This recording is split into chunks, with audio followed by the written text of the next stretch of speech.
So hello again and welcome back to my channel, and in today's video what I'm doing is I'm going to be changing out some switches, and normally if you see the switch is a little bit broken here, so I'm going to be repairing this switch. Well, not repairing, but swapping it out for other switches that I've gotten, brand new switches.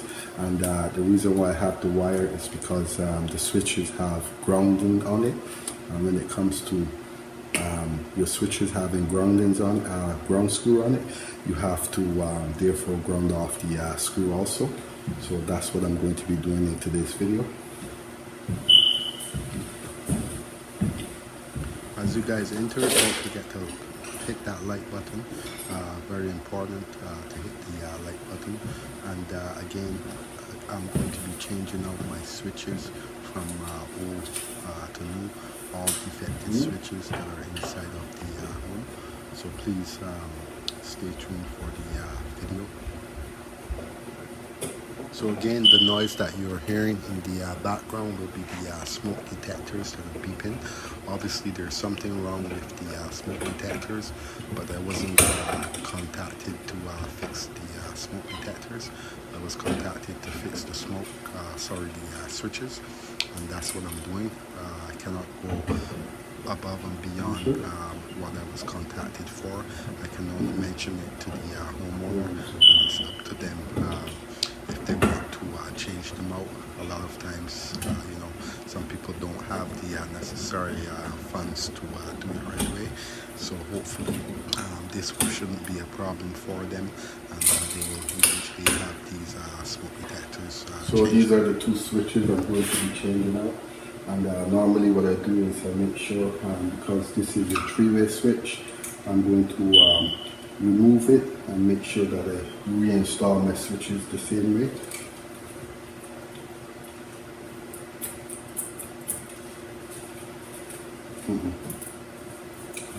Video.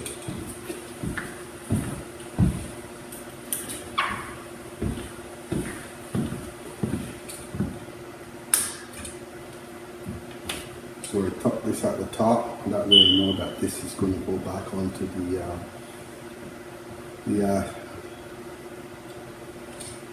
screw on the top.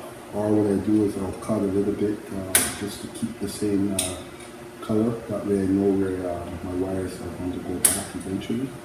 So you can see what I did. I cut my wires, identify them, so when I come to reinstall my switches, I know which colors go where. Very simple and easy step to avoid troubleshooting. Also, it's also very important to make sure you travel with the extra switches. You never know what else might be wrong. Coming with 2 or 3 switches to change out 2 switches. Sometimes you end up having to change out more than you came for. So it's always best to... So as you see, I have this grounding screw here, and this grounding screw, I have to ground off my switch eventually.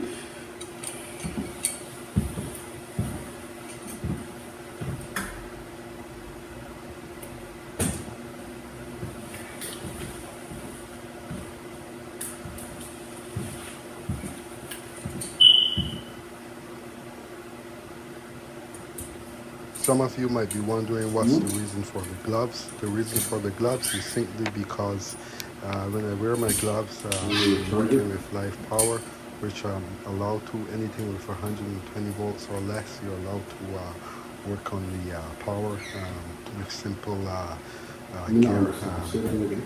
And the gloves will help protect me from getting zapped. So that's the reason we have on the pair of gloves right now.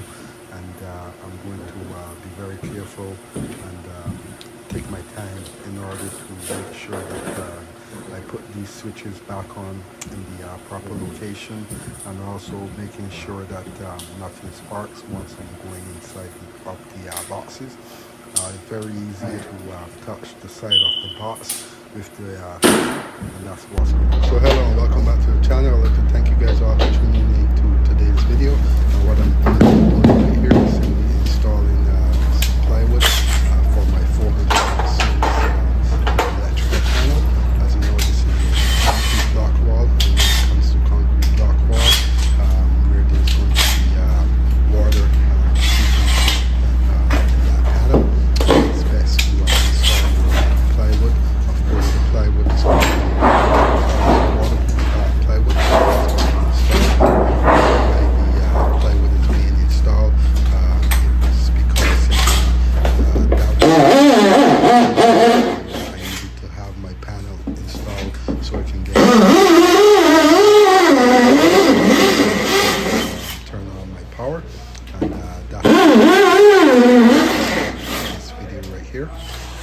again, as you guys come in, don't forget to like up the video.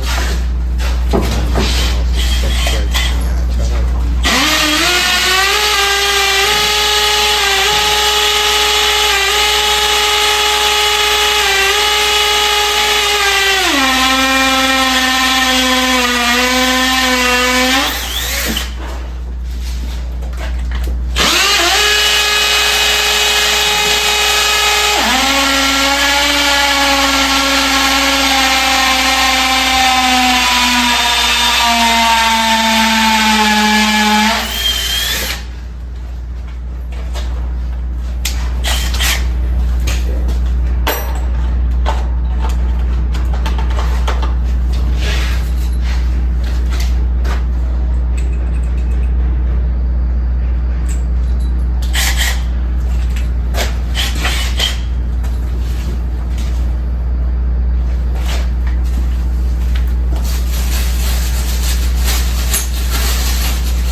Hello and welcome to my YouTube channel.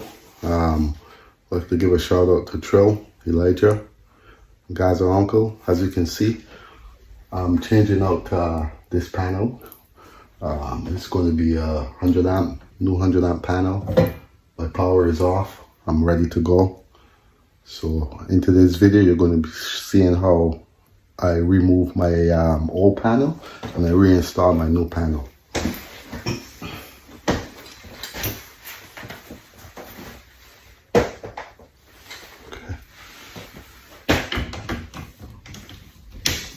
Basically, I start with my power circuits, disconnect everything from my breakers.